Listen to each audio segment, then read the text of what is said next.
दाखवणार आहे. बस आता ना खूपच झाले. मी हे सहनच करू शकत नाही. आता ना कळसच झालाय. काय म्हणतेस आई? मी एवढा का चिडलोय? अगं आता मी मस्त एक कविता लिहिली. ती मी माझ्या मित्रांना वाचून दाखवायची म्हणून खालती गेलो होतो. तर मित्र मला चिडवायलाच लागले आणि म्हणाले, शी काय मराठी कविता करतो, आणि तिथून मला चक्क हाकलूनच दिलं. आई तुला आठवतं? मागच्या महिन्यात आपल्या सोसायटीत एक कार्यक्रम झाला होता. त्यात मी मस्त कथा सांगितली होती. पण तू, बाबा आणि 1-2 जणांनीच टाळ्या वाजवल्या. पण माझ्यानंतर काय ते ब्लॅकपिंक का BTS वरती जो डान्स केला, त्याला किती दिंगाणा घातला, टाळ्या काय वाजवल्या, वंशभर काय दिले. तेव्हापासूनचा राग आहे माझा. काय गाई, आपण सगळे तर मराठी आहोत ना, मग हे लोकांना काय झालं? हे सांगताना, हे ऐकताना माझा ऊर असा अभिमानाने भरून येत होता. आणि नील बद्दल म्हणायचं ना, तर या वयात अशी संवाद फेक, स्वल्पविराम कुठे, पूर्णविराम कुठे, उद्गारवाचक चिन्ह कुठे, हे नीलच्या त्या अभिनयामधनं कळत होतं, त्याच्या संवाद फेकीमधनं कळत होतं. मला ह्याच्यात खूपच गंमत आली. मला नीलचं प्रचंड कौतुक वाटलं. म्हणजे एक इम्पॅक्ट असतो ना आपल्यावर, की अरे वा, अरे नंतर मला असं झालं, बाबा थांब, मला कॉम्प्लेक्स नको देऊस. हा, कारण मी ज्यावेळी सिनेमा डिरेक्ट करतो त्यावेळी मी नीलने पण काम केलं माझ्याबरोबर. त्यालाही माहिती, मला शेवटचा शब्द ना असा पडताना पडलेला मला आवडत नाही. मी वाट बघत होतो कधीतरी पडेल याचा शब्द, कधीतरी पडेल. एकदाही पडला नाही त्याचा शब्द. तो प्रत्येक शब्द, शेवटचा शब्द माझ्यापर्यंत पोहोचवत होता. संवाद फेक करेक्ट होती. त्यामुळे मला नीलचं प्रचंड कौतुक आहे. त्याचं नाव नील आहे ना, त्याच्यामुळे तुम्ही सुद्धा मला नीलचं प्रचंड. त्यातला एकदम दुर्मिळ प्रकार आहे. आता बालभारतीच्या पाठ्यपुस्तका व्यतिरिक्त आपल्या नाट्यछटा पाहायलाच मिळत नाही. हे किती मोठं दुर्दैव आहे. दिवाकरांनी नाट्यछटेला सुरुवात केली, 51 नाट्यछटा लिहिल्या आणि त्यांनी अजरामर हा साहित्य प्रकार आपल्या मराठी साहित्य विश्वात केला. एकदा दिवाकरांसाठी आपण जोरदार टाळ्या वाजवू द्या. आणि दिवाकरांनी ज्या नाट्यछटा लिहिल्या आणि ह्या मुलांनी ती नाट्यछटा पुन्हा जिवंत केली प्रकारे.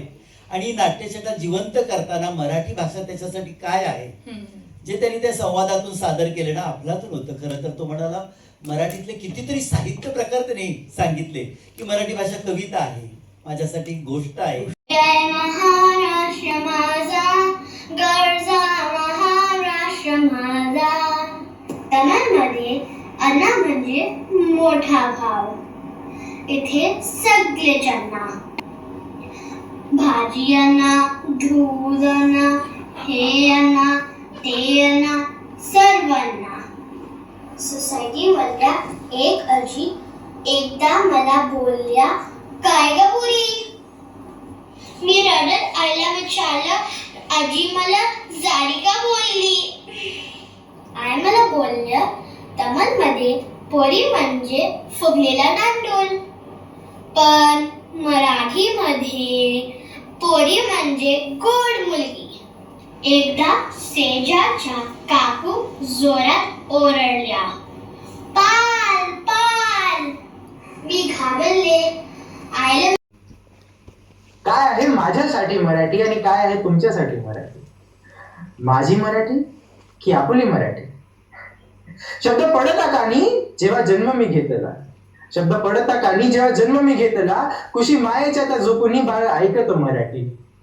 वाटे त्याला ही आपुलीशी भाषा ती तानुल्या, वाटे त्याला आपुलीशी ही भाषा त्या तानुल्या, जणू जन्म आधी ही पडली होती ती कानी. अहो मोठे होता होता सगळे बोले मराठी तयाशी, मोठे होता होता सगळे बोले मराठी तयाशी. अंगाईनी गाणी, अरे अंगाईनी गाणी त्यात मराठी घराशी.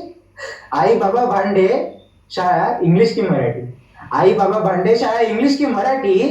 आणि मग होतं ठरतं एकच, पण तेही मराठीत. आणि अवघे वय वर्ष होते 2-3, वय होते 2-3, मी दिले भाषण मराठी. आवड लागी आवड ऐसी मला, लागी गोडी ती तयासी. मग दिले संदेश मराठी, मी स्वच्छतेचे धडे. आणि मानसचा हा मराठी अंतरात रुजवण्याचा जो मानस होता तो सुंदर होता. मी संजय सर तुम्हाला विचारेन की तुम्हाला कसं वाटलं हे सादरीकरण? मी खरं सांगू का, मला आपल्याला असं का वाटतं की आपल्या बोलण्यामुळे मराठी भाषा जगणार आहे? ती जगतेच आहे, उलट आपण तिच्यावर जगतोय हे लक्षात घ्यायला हवं. अहो, आज आपली मराठी भाषा ही एक समृद्ध भाषा आहे. 1500 वर्षांपेक्षा जास्त काळ इतिहास असलेली सातपुडा पर्वतरांगांपासून कावेरीच्या पश्चिमेकडील प्रांतांपर्यंत, उत्तरेस दमण पासून दक्षिणेस गोव्यापर्यंत सगळीकडे मराठी भाषेचा विस्तार झालाय. आपली मराठी भाषा म्हणजे पुलंचं काव्य, मराठी भाषा म्हणजे कुसुमाग्रजांच्या शब्दातली समृद्धी, मराठी भाषा म्हणजे शांता शेळकेंच्या ओळी आणि साहित्यातलं वैभव म्हणजे आपली मराठी भाषा. आज जर आपली मराठी भाषा नसती तर शिवरायांचे चरित्र, संतांची गाथा आणि हिंदूंची व्यथा आपल्याला मांडताच आली नसती. आज मराठी भाषा नसती तर आपलं अस्तित्व सुद्धा नसतं. आणि म्हणूनच आपल्या मराठी भाषे एवढी समृद्ध भाषा कुठेही नाही. मी माझ्या मराठी भाषेला एवढंच सांगेन की आई, तुझ्या अंगाखांद्यावर खेळणारं अजूनही मी तान्हं लेकरू आहे. तुझा तेजस्वी पान्हा माझ्या वाणीत सोड, माझे शब्द तुझ्या दुधाने माखू देत. आई, तुझ्याविषयी माझ्या तोंडातून एक जरी अपशब्द बाहेर आला तरी मी तुझ्या जवळ राहण्याच्या पात्रतेची उरणार नाही. आई, मी माझी व्यथा तुझ्या पुढे कधीच मांडणार नाही, पण हो, जर तुझ्यामुळेच माझ्या जन्माला खरा अर्थ प्राप्त झाला असेल तर तुझ्यामुळेच माझे जीवन कृतार्थ झाले आहे. आज आपल्या मराठी भाषे वर्षांपासून संघर्ष करत आलेली आपली मराठी भाषा, मावशी, आत्या, काकी, मामी कितीही प्रेम करत असल्या तरी माझी आई म्हणजे माझं सर्वस्व असं म्हणणारा मराठी माणूस एकीकडं, मात्र आपली मातृभाषा मराठी असताना देखील हिंदी इंग्रजीचा बडेजाव करणारा आपला मराठी माणूस दुसरीकडं. आज हीच आपली मराठी भाषा कुठेतरी लुप्त होत चालली आहे का? संत ज्ञानेश्वर म्हणतात, माझ्या मराठीची बोलू कौतुके, परी अमृतातेही पैजा जिंके. अरे, माझी मराठी भाषा ही अमृताला देखील पैजेने जिंकणारी आहे. तिचा गोडवा हा अमृतापेक्षाही जास्त आहे. कवी कुसुमाग्रज म्हणतात, माझ्या मराठीचा लावा ललाटास टिळा, हिच्या संगाने जागल्या दऱ्या खोऱ्यातील शिळा. मराठी माझ्यासाठी काय आहे हा प्रश्न मला कधी पडलाच नाही. मराठी माझ्यासाठी काय आहे हा प्रश्न मला कधी पडलाच नाही, कारण गर्भाशयात जोडलेल्या नाळेने तो कधी जाणवूच दिला नाही. मराठी माझ्यासाठी काय आहे हा प्रश्न मला कधी पडलाच नाही, कारण गर्भाशयात जोडलेल्या नाळेने तो कधी जाणवूच दिला नाही. पण सहज विचार केला तर काय आहे मराठी? ही मराठी नाही, हे मराठी नाही, हा मराठी, वळावी तशी वळणारी मराठी मातृभाषा आहे माझ्यासाठी. संतांच्या बोधाने सजलेली, परंपरेने जपलेली, लावणीत ठेका धरणारी तिसरी घंटा होता सुमधुर भासणारी. तर आता आपले परीक्षक बालकवी एकनाथ आव्हाड यांना मी विनंती करेन, कृपया त्यांनी मंचावर यावं आणि बालगटातील महाविजेत्याचं नाव घोषित करावं.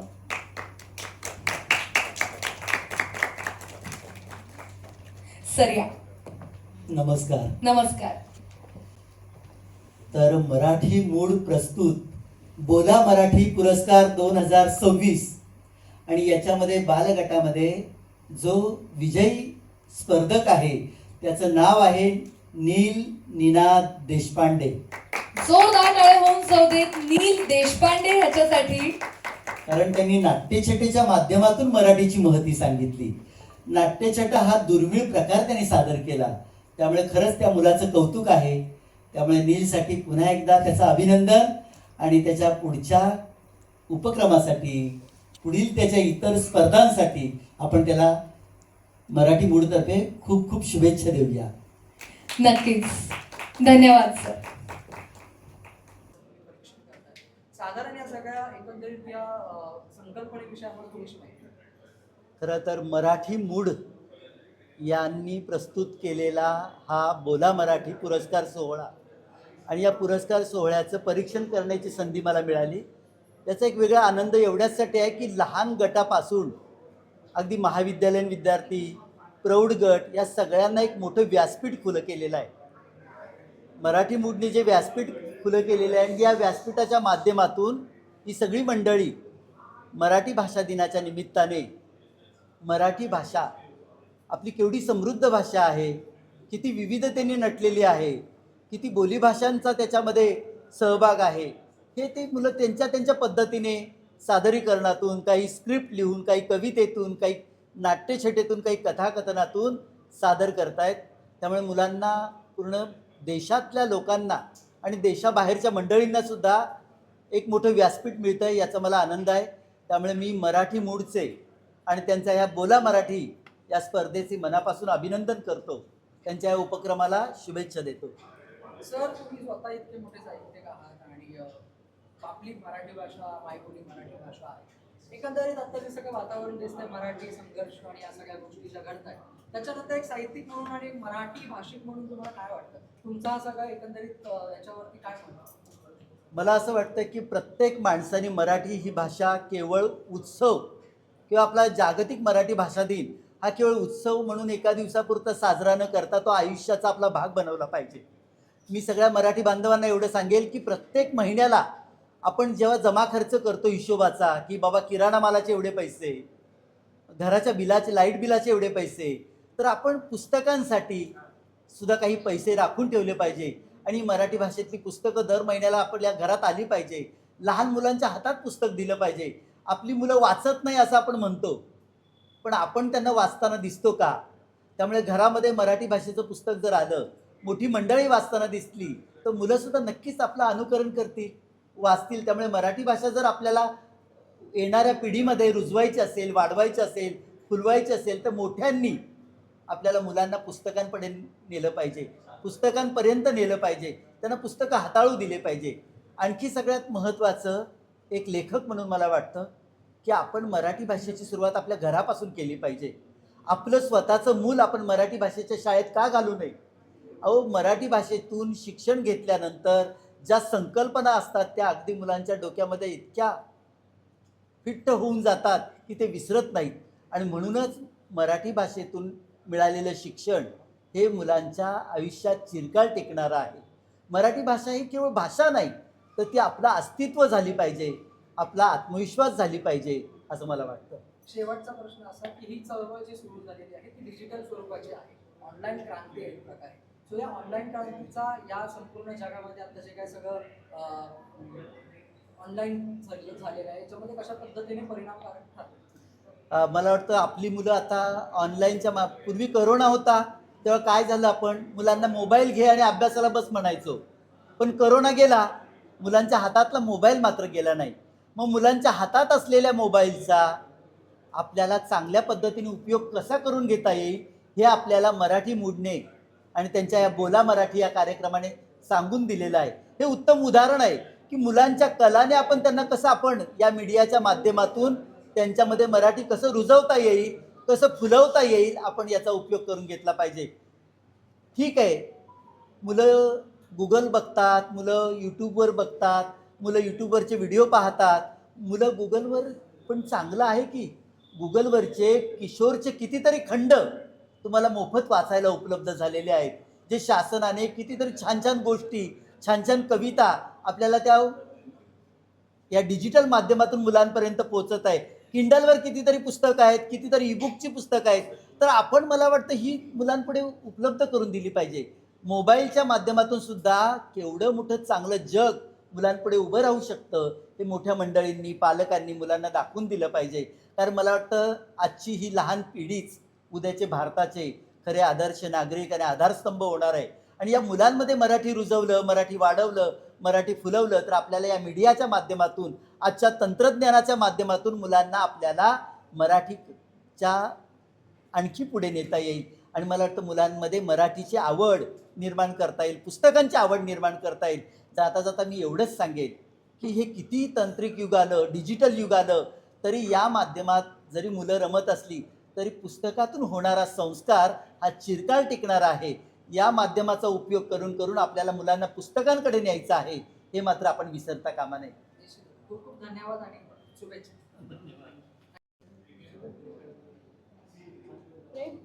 ओके, खरं तर खूप खूप स्वागत तुझं नी. आणि मराठी मूळ एक जी आगळी वेगळी चळवळ आज करतायत मराठी संदर्भात, भाषेसंदर्भात, बोला मराठी नावाने पुरस्कार ते जाहीर करतात आणि जवळपास म्हणजे मी आता ऐकलं की पाकिस्तान असेल काय किंवा खूप वेगवेगळ्या राज्यातून देशातून लोकांनी याच्यामध्ये पार्टिसिपेट केलेलं वेगवेगळ्या लोकांनी याच्यामध्ये वेगवेगळ्या एजच्या ग्रुपने याच्यामध्ये पार्टिसिपेट केलेलं आहे आणि त्याचं परीक्षक म्हणून काम तो केलेला आहे. सो हा एकंदरीत अनुभव तुला कसा होता? मला असं वाटतं की हा जो उपक्रम आहे ही स्पर्धा जी आहे बोला मराठीची ती खूप गरजेची मला का वाटते, कारण की जे आता बऱ्यापैकी लहान मुलं, महाविद्यालयातली मुलं आणि इतर बऱ्यापैकी लहान मुलांचा समावेश आहे याच्यामध्ये. तर कुठेतरी त्यांच्या मनात भलेही त्यांनी पाठांतर केलं असेल, काही लोकांनी स्वतःहून लिहिलेलं आहे, काही मुलांना आईबाबांनी शिकवलेलं आहे, त्यांना लिहून दिलेलं आहे किंवा त्यांच्याकडनं पाठांतर करून घेतलेलं आहे. हे सगळं जरी असलं तरी मला असं वाटतं की त्या वयात ह्या गोष्टी त्यांच्या मनात मराठी भाषेबद्दलची आवड, गोडवा, त्याचा इतिहास रुजवणं महत्त्वाचं आहे. जे की आपण आत्ता बघतो की बरेच मराठी पालक आपल्या मुलांची आपल्याला इंग्रजीत बोलताना फार दिसतात मराठी असूनसुद्धा, आणि फार कमी मराठी बोलतात. घरी अगदी बाहेर असं नाही, बट ते लोकांना अभिमान वाटतो की माझ्या मुलांना इंग्लिश येते. चांगली गोष्ट, इंग्लिश येते, पण मराठी पण येते ह्याचा अभिमान वाटला पाहिजे. आणि त्याच्यासाठी अशा पद्धतीचे उपक्रम खूप महत्त्वाचे असतात, जेणेकरून लहान मुलांमध्ये आत्तापासूनच मराठी भाषेचं प्रेम, त्याचा इतिहास आणि आपले संत, कवी, नाटककार असे अनेक मोठे दिग्गज लोकांनी जे काम करून ठेवलेलं आहे, संगीतात जेवढं काम झालेलं आहे, साहित्यात एवढं काम झालेलं आहे, हे सगळं त्यांच्या मनात कुठेतरी ह्या गोष्टीमुळे त्यांची एक वाचण्याची सुरुवात किंवा त्याच्याविषयी बोलण्यासाठी केलं गेलेलं पाठांतर, ह्याच्यातनं त्यांच्या मनात ती गोष्ट रुजत आहे आणि खूप महत्त्वाचं काम वाटतं. भलेही स्पर्धा असेल आणि या सगळ्या गोष्टी, पण त्या निमित्ताने या गोष्टी होत आहेत. त्यामुळे बोला मराठी या कार्यक्रमासाठी मला खूप आनंद होतो की हे आपण करतो आहे. त्याचा परीक्षक व्हायची संधी मला मिळते, हे तर अजून त्याच्याहून आनंदाची गोष्ट मला वाटते की माझ्या वाट्याला ही संधी मला मिळाली. पण मला हे बघून, परफॉर्मन्सेस बघून आणि त्यांच्या सगळ्या ज्या पद्धतीने ते अभिनय करतायत किंवा त्यांची काही लोकांची भाषा इतकी स्पष्ट आहे या वयातसुद्धा, मी बघून खूप अप्रूप वाटतं आहे त्यांचं. आणि मला बोला मराठीची सगळी जी टीम आहे, मराठी मूड, यांचं आभार मानायचे आहेत आणि सगळ्यांचं अभिनंदन पण करायचं आहे. तुझ्यासाठी मराठी भाषा काय? कारण तुझा कॉन्टेंट अख्खा जवळपास मराठीतच. हो. तुझ्यासाठी मराठी भाषा काय? मला वाटतं मराठी भाषा, मला असं वाटतं की आत्ता जे काय मी काम करतो आहे, यूट्यूबला जे काय मी काम करतो आहे ते बऱ्यापैकी ना पूर्णच मराठी आहे. इंस्टाग्रामवरती पण मी मराठी, हिंदी असं दोन्ही माध्यमांमध्ये काम करतो. बट आज मला मराठी भाषेसाठी जसं की इथे बोलवलं तसं बऱ्याच ठिकाणी बोलवलं जातं. इवन माझी जी कंपनी आहे ती मराठी माइंडेड नावाची माझी कंपनी आहे, त्याच्यामध्ये मी मराठी क्रिएटर्ससाठी बिझनेस आणायचा प्रयत्न करतो आहे, मराठी इन्फ्लुएन्सर्ससाठी बिझनेस आणायचा प्रयत्न करतो आहे, किंवा कारण की त्या भागात मला थोडंसं कमी काम होताना दिसत होतं. सो आत्ता माझ्याकडे जी पॉवर आहे, फॉलोअरशिप जी आहे, त्याचा वापर करायचा प्रयत्न मी करतो आहे मराठी माइंडेड थ्रू. सो तशाच पद्धतीने मला असं वाटतं की मराठी भाषा ही खऱ्या अर्थाने माझी ओळख आहे एका प्रकारे. मला कुणी जेव्हा म्हणतं की अरे हा मराठी क्रिएटर आहे, तेव्हा मला खूप भारी वाटतं. मी नुसतं क्रिएटर, इन्फ्लुएन्सर असं म्हणतात, पण त्याच्या आधी मराठी क्रिएटर, मराठी इन्फ्लुएन्सर असं म्हणतात, त्यावेळेला भारी वाटतं. म्हणून असं म्हणेन की माझ्यासाठी मराठी भाषा म्हणजे ही माझी ओळख आहे. आता ही जी चळवळ आहे ऑनलाईन पद्धतीने केलेली आहे, डिजिटल युगाचा वापर करून केलेला आहे, त्याच्यामुळे ते अधिकाधिक लोकांपर्यंत पोहोचले आणि लोकांनी त्याच्यामध्ये पार्टिसिपेट केले. बरोबर. तू अख्खं डिजिटल युग आता जगतोयस, आधीपासून तू या डिजिटल युगाशी जोडला गेलेला आहे. बरोबर. तर या डिजिटल युगाचा आपल्या मराठी भाषेला अभिजात तर ती झालेलीच आहे, आणखीन लोकांपर्यंत पोहोचवण्यासाठी या डिजिटल युगाचा कशा पद्धतीने उपयोग होतो आणि त्या अनुषंगाने ही जी डिजिटल क्रांती यांनी घडवलेली आहे ती कशी परिणामकारक साधते? मला असं वाटतं की डिजिटल माध्यम हे 50%च अजून लोकांना कळलेलं आहे. 50% अजून अर्ध्या लोकांना कळलंच नाही आहे. लोकांना असं वाटतं की फक्त टाईमपास किंवा एक मजामस्तीसाठी हे आहे. ऑफकोर्स ते आहे, कारण ते सोशल मीडिया आहे, त्याच्यात तुम्ही तुमचे पर्सनल मुवमेंट्स, तुमच्या अचिव्हमेंट्स तिथे शेअर करता. बट हे सगळं बोलताना मला हेही सांगायचं की काही लोक त्याचा करेक्ट वापरसुद्धा करतात. आणि आत्ता ही जी क्रांती आपण म्हणतो आहे ती कुठे आहे, म्हणजे ऑन ग्राउंड तर असं काही आपल्याला मोर्चे किंवा आंदोलनं दिसत नाही. तर जे काय चालू आहे ते डिजिटली ऑनलाईनच चालू आहेत आणि त्याचा इम्पॅक्ट पोचतो आहे. का होतं आहे हे डिजिटल जे आहे चालू आहे, त्याचं जे पसरणं आहे ना ते खूप सेकंदांमध्ये खूप फास्ट झालेलं आहे. आणि त्याचा इतकं पटकन ते पसरणं हे खूप महत्त्वाचं आहे. त्याच्यावर तुम्हाला व्यक्त होता येतं, त्याच्यावर तुम्हाला मत मांडता येतं. हे त्याचा जसा त्याच्यामध्ये ऑफकोर्स ॲडव्हान्टेज आणि डिसएडव्हान्टेज दोन्ही आहे. दोन्ही बाजू आहेत त्याच्या. पण आपण त्याची जर पॉझिटिव्ह बाजू जर बघितली तर मराठीचं जे काय गोष्ट, मराठी भाषा वाढवणं किंवा त्याला मोठं करणं, ह्याच्यामध्ये डिजिटलचा तितकाच आपण उपयोग करून घेऊ शकतो आणि त्याचा फायदाही होऊ शकतो जर करेक्ट वेमध्ये वापरलं तर. खूप खूप शुभेच्छा आणि धन्यवाद. थँक्यू सो मच सगळ्यांना. सर नमस्कार. ही जी एक डिजिटल क्रांती मराठी बाबतीची जी चळवळ सुरू झाली आहे त्याच्यामध्ये तुम्ही परीक्षण करताय. मराठी मूडने हा जो एक पायंडा नवीन आता घातलेला आहे, सुरू केलेला आहे त्या बाबतीत, आणि एकंदरीत तुम्ही जे सगळं अनुभवताय, इतकं परीक्षण करताय, इतक्या लोकांच्या तुम्ही वेगवेगळ्या लोकांनी ज्या पद्धतीने पार्टिसिपेट केलेलं आहे त्यांना पाहून एकंदरीत ह्या कार्यक्रमाचा तुमचा अनुभव काय? नाही, मला खूप छान वाटलं ॲक्च्युली. मराठी मूडने हा बोला मराठी नावाचा जो उपक्रम सुरू केला आहे, मी स्पर्धा नाही म्हणणार त्याला, मी त्याला उपक्रम म्हणेन. कारण त्यानिमित्ताने मी जे बघतोय ना, तर अगदी लहान मुलांपासून ते महाविद्यालयीन मुलांपर्यंत सगळेजण आपापलं स्क्रिप्ट लिहित आहेत. ते मराठीसाठी लिहित आहेत, मराठीमध्ये लिहित आहेत, आणि त्यानिमित्ताने त्यांचा मराठी भाषेसाठीचा अभ्यास होतो.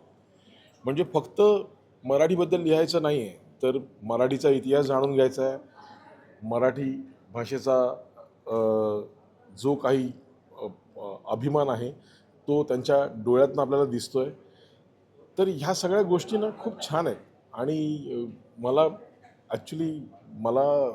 मराठी मूड्स आणि बोला मराठी ह्या उपक्रमाला ॲक्च्युली धन्यवाद द्यायचे आहेत की इतका सुंदर उपक्रम तुम्ही सुरू केला आहे. म्हणजे बऱ्याच स्पर्धकांचं असं म्हणणं आहे की अरे मराठी भाषेसाठी स्पर्धा घेतल्या जातात, तर माझं असं म्हणणं आहे की अजून 10 स्पर्धा घेऊया. पण जर मराठी भाषेचा जाज्वल्य अभिमान प्रत्येकाच्या डोळ्यात दिसत असेल तर मला या स्पर्धेचा भाग होणं मला आवडेल. मला मजा येईल खूप, आणि मला खरंच मजा येते. निश्चितच. एक प्रश्न आवडून असा की आपण मराठी आहात आणि इतकं भव्य तुम्ही काम मराठीमध्ये करून ठेवलं, इतकं मोठं तुमचं योगदान आहे. 5 वर्ष इतिहास आणि आता संजय दादा म्हणून मराठीशी तुमचं कशी नाळ आहे आणि कशा पद्धतीचा एक तुमचं त्याच्यावर बाबतीतची आस्था आहे ते मला थोडंसं. नाही, त्याबाबतीत मी एवढं नक्की म्हणेन की मी आतापर्यंत फक्त मराठी सिनेमेच केलेत दिग्दर्शित. आणि म्हणजे बऱ्याच वेळा असं होतं की मी संजय दादा हा कुठे मराठी बोलतो, हा तर हिंदी बोलतो. पण मला त्यांना सांगायला आवडेल ॲक्च्युली की माझी बायको आहे ना, माझी बायको पंजाबी आहे, पण आमच्या घरात मराठी बोललं जातं. आमच्या मुलीवर मराठी संस्कार आहेत. माझी मुलगी खूप छान मराठी बोलते. मी मराठी बोलताना मध्ये मध्ये हिंदी किंवा इंग्रजी भाषेचा वापर करणं हे ॲक्च्युली मी लहानपणापासून ज्या भागात वाढलो आहे, मी सिंधी कॅम्पात वाढलो आहे, लहानाचा मोठा झालो आहे, त्यामुळे मी तसा बोलायचो. पण जेव्हा मला कळायला लागलं की आपल्याला मराठी बोलणं खूप गरजेचं आहे, कारण मी जसा वागतो तसे माझे असिस्टंट्स वागतात, तसे मला फॉलो करणारे वागतात, तर मला ही माझी चूक सुधारली पाहिजे. आणि तेव्हापासून मी माझ्यामध्ये खूप बदल घडवून आणला आहे आणि मला खूप छान वाटतं आहे आता. मला पर्टिक्युलरली हा प्रोग्राम बघताना ना मला खूप मजा आली की ही लहान लहान मुलं पण ना मराठी भाषेबद्दल बोलत आहेत, मराठीत बोलत आहेत, आणि त्यातली काही मुलं तर इतकी छान बोलतात, म्हणजे त्यांची संवाद फेक, त्यांचे शब्दावरचं वजन इतकं सुंदर आहे की ते बघताना माझा ऊर ॲक्च्युली भरून आला की अरे वा, किती छान संस्कार आहेत या मुलांवर. तर मला पुन्हा एकदा या बोल मराठी या कार्यक्रमाचं मला आभार मानायचे आहेत की वा, मला मजा आली, खूप मजा आली. शेवटचा प्रश्न असा की ही डिजिटल क्रांती आहे, आता सध्या डिजिटल युग झालेला आहे आणि या डिजिटल विश्वात सुद्धा मराठीने खूप छान ठेवलेला आहे. मराठी भाषेला अभिजात भाषेचा दर्जा सुद्धा मिळालेला आहे. त्याच्यामुळे हे डिजिटल युग आणि मराठी भाषा या दोघांचा संगम जेव्हा होईल तेव्हा हे एकंदरीत चित्र आशादायी कसं असू शकतं तुमच्या? आशादायी आहेच, कारण मला आत्ता कळलं की हा जो उपक्रम आपण राबवला आहे बोला मराठीच्या माध्यमातून, तर याच्यात वेगवेगळ्या देशातनं पण एंट्रीज आल्या आहेत. तर हा किती छान उपक्रम आहे. तर ही डिजिटल युगामध्ये जर असं काही होत असेल की लंडनमधला मराठी माणूस पण, लंडनमधली मराठी मुलं, लंडनमधल्या मराठी कुटुंब, ते जर याच्यात सहभागी होत असतील आणि ते आपल्या मुलांवर लंडनमध्ये संस्कार करत असतील मराठीसाठी, तर किती छान आहे. तर मला असं वाटतं की हा उपक्रम खूप छान आहे. आणि म्हणजे तुझ्या प्रश्नातच तुझं उत्तर आहे ॲक्च्युली, की डिजिटल जी काही चळवळ चालू आहे, डिजिटल क्रांती चालू आहे, त्याच्यामध्ये आपण मराठी भाषा सर्वदूर पोचवायचा प्रयत्न करतो आहे आणि यशस्वीरित्या करतो आहे. तर खूप छान आहे. खूप खूप शुभेच्छा. थँक्यू. करूया सुरू या सर. रोल रोल या सर. नमस्कार. आणि मराठी मूळ एक वेगळी चळवळ तुम्ही राबवता आहात, एक वेगळी डिजिटल क्रांती या मराठी भाषेकरिता, भाषेच्या संवर्धनासाठी तुम्ही करताय. एकंदरीत ह्या संकल्पनेविषयी ही कशी त्याचा उगम झाला या संकल्पनेचा, आणि कशा पद्धतीने हे आता सत्यात उतरलेलं आहे? सर्वात पहिलं तर मराठी भाषा गौरव दिन आहे. तर मराठी भाषा गौरव दिन आहे आणि as a channel, Marathi mood channel काय केलं पाहिजे मराठी भाषेसाठी. तर सध्या शाळांवर सिनेमे येत आहेत की मराठी भाषेच्या शाळा बंद होत आहेत, लोकांना मारलं जातं आहे मराठी बोलायला लावायला. तर आम्हाला असं वाटलं की यार मराठी एवढी आपली छान भाषा आहे, ह्याच्यासाठी हे सगळं करायची गरज नाही आहे. आपण प्रेमाने लोकांना म्हणतात इन्स्पायर केलं पाहिजे की त्यांना मराठी बोलायची इच्छा झाली पाहिजे. आणि कुठेतरी वाटलं इन्स्पायर करायला सर्वात चांगलं काय आहे तर बक्षीस. तर आम्ही विचार केला की आपण असं काहीतरी एक उपक्रम राबवूया ज्याने लोकांना वाटेल की अरे यार मराठी बोलली पाहिजे. आणि जसं तुम्ही बघितलं आपल्याकडे या स्पर्धेमध्ये अमराठी लोकांचे पण सहभाग आहे. मला तुम्हाला सांगायला आवडेल आपल्याला पाकिस्तानमधून पण 2 एंट्री आल्या आहेत आणि ते मराठी बोलणाऱ्या लोकांचे आहेत. तर दुबईमधून आले आहेत, बाकी देशातून पण आले आहेत. सगळ्यांना आपण पारितोषिक देऊ शकत नाही, पण एवढी मराठी बोलणारी लोकं जगभर पसरली आहेत आणि आपल्याचकडे महाराष्ट्रात ती नाही होते. त्यासाठी एक छोटासा प्रयत्न होता की असा एक उपक्रम राबवूया मराठी मूड करून की लोकांना मराठी बोलायला अजून प्रेरित करता येईल. एकंदरीत आता ह्या संकल्पनेचं पहिलं वर्ष आहे आणि ते इतकं उत्तमरित्या तुम्ही पार पाडता आहात. येत्या 27 तारखेला अर्थात मराठी भाषा गौरव दिनानिमित्ताने ते ऑडिओ रिलीज पाहायला मिळेल. परंतु आत्तापर्यंतचा तुमचा एकंदरीत अनुभव, याच्यातून ही जी डिजिटल क्रांती, ही जी चळवळ तुम्ही राबवताय, ही किती परिणामकारक ठरते तुम्हाला काय? सर्वात पहिलं तर बोलायला आम्ही काही क्रांती घडवत नाही, कारण आज मराठी भाषा बोलण्यासाठी काही क्रांती घडवायची गरज नाही. थोडंसं आपलं सगळ्यांनी बोलायला सुरू केलं तर सगळे बोलतीलच. खूप वर्षापासून जर तुम्ही बघितलं मुंबईत पारसी असतील, गुजराती असतील, मारवाडी असतील, सगळेच बोलत होते मराठी. ते आता थोडं आहे जे काही करणं आहे त्या राजकारणात आपण जायला नको. आणि उपक्रम म्हटलं तर आम्ही ॲज अ चॅनल जसं तुम्हाला बोललो फक्त मराठी अस्मिता आणि मराठी ह्याच्यावरच आम्ही अडकलो आहे आणि मला वाटतं तेच आम्ही करत राहणार. ह्या वर्षी आम्ही खूप छोट्या ह्याच्यावर केलं. आम्ही फक्त 4-5 दिवसासाठीच हा इव्हेंट केला, कारण आम्हाला बघायचं होतं की होतं काय. कारण आमची टीम छोटी, आमचा चॅनल नवीन आहे. एवढं सांगतो की जो प्रतिसाद मिळाला आहे, पुढच्या वर्षी हा कार्यक्रम नक्कीच मोठ्या स्केलवर होणार, मोठ्या पद्धतीने होणार.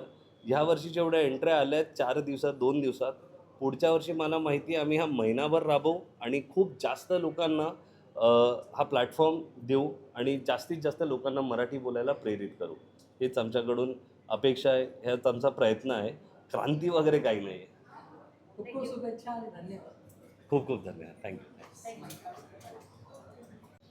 ऑडिओ कुठे एकीकडे नको ना बघू. सगळ्या कॅमेरामध्ये बघू फक्त हां हां. डन. मराठी मूड आणि बोला मराठी ही आगळी वेगळी क्रांती, आगळी वेगळी चळवळ, एक स्पर्धा पुरस्कार नावाचा एक असा उपक्रम सुरू केला. त्याच्यामध्ये तू परीक्षक त्याचं निवेदन करतेस आणि एकंदरीत तुझा हा सगळ्या कॉन्सेप्टशी, या संकल्पनेशी कसा संबंध आला आणि कशा पद्धतीने तू सगळं एन्जॉय करतो? मला एक अनिनावी फोन आलेला आहे आणि तो फोन उचलून माझं झालं की काय आहे, आज तुम्हाला यायचं आहे, आज निवेदन आहे. म्हटलं कसलं निवेदन आहे. असं घाईघाईत एक फोन येतो आणि तो असतो मराठी मूडच्या बोला मराठीसाठी. आणि ही माझ्यासाठी कायम भाग्याची गोष्ट असेल की ह्या चॅनलसाठी मला निवेदन करण्याची संधी दिली. तर त्यासाठी आधी सगळ्यांचे धन्यवाद. आणि मराठी हा जिव्हाळ्याचा विषय आहे आणि कसं मला पकडून इथे बोलवलं आहे त्यासाठी मी तुमची आभारी असेन. मराठी मातृभूमी आपण असं म्हणतो, जिथे आहोत ती आपली मातृभाषा, म्हणजेच आई, जननी, जन्मदाती, जी आपल्याला जन्म देते, जी आपल्याला घडवते, आपल्यावर संस्कार करते. ही भाषा कधी कुठल्याही पद्धतीने लुप्त पावत जाणं हे अजिबात सहन होत नाही. आणि म्हणूनच ह्यासाठीचा हा अट्टहास आहे जो मराठी मूडच्या चॅनलच्या सगळ्या क्रिएटर्सनी केलेला आहे आणि म्हणून मला ही भाग्याची गोष्ट वाटते की याचा मी भाग आहे. संजना, तुझं आणि मराठी भाषेचं कसं नातं आहे जरा उलगडून सांग. मी मराठी शाळेची विद्यार्थिनी आहे. इथेच दादरला साने गुरुजी शाळेत माझी सगळी जडणघडण झालेली आहे. खूप वर्ष वक्तृत्व स्पर्धा, एकपात्री स्पर्धा केल्यानंतर आज मी निवेदन क्षेत्रात, अभिनय क्षेत्रात कॉन्फिडेंटली म्हणजेच आत्मविश्वासाने उभी राहू शकते, बोलू शकते. आणि मला वाटतं माझ्या या आत्मविश्वासामध्येच माझी मराठी किती रुजलेली आहे हे दिसून येतं. निश्चितच जाता जाता आम्हाला हे ऐकायला आवडेल की ही जी क्रांती एक पद्धतीने घडलेली आहे त्याचं हे पहिलं वर्ष आहे आणि एकंदरीत तू सुद्धा एक सोशल मीडियावरती वावरतेस, तुझ्या सगळ्या गोष्टींचं मराठीमधून तू लोकांपर्यंत तुझ्या सगळ्या बातम्या पोहोचवतेस. तर ह्या एकंदरीत डिजिटल प्लॅटफॉर्मचा आणि आपल्या मराठी भाषेच्या संवर्धनासाठी प्रचारासाठी कशा पद्धतीने उपयोग होतो? खूप चांगल्या पद्धतीने याचा उपयोग होतोय. कारण मराठी बरोबरच अमराठी भाषिकही मी आज पाहिले. तमिळ मुलगी जर मराठीमध्ये तिचं काव्य सादर करू शकते तर मराठी भाषेची केवढी काय म्हणता येईल, केवढा मोठा गाभा आहे, केवढं मोठं अर्भ आणि अर्क आहे या भाषेचं. तर मला असं वाटतं ह्या स्पर्धेच्या निमित्ताने बऱ्याच आपल्या हक्काच्या मराठी माणसांना ही संधी मिळाली आहे मराठी अभ्यासण्याची. त्यामुळे ही संधी तुम्हाला प्रगल्भच करणार आहे, समृद्धच करणार आहे. जर आपली भाषा आपल्याला वैचारिकदृष्ट्या समृद्ध करणारी असेल तर अजून काय हवं आहे. त्यामुळे मला हा जो इनिशिएटिव्ह आहे त्याचा सार्थ अभिमान आहे आणि ह्याचाही आनंद आहे की ह्या महाअंतिम सोहळ्यामध्ये मला निवेदिका म्हणून बोलवलं. धन्यवाद.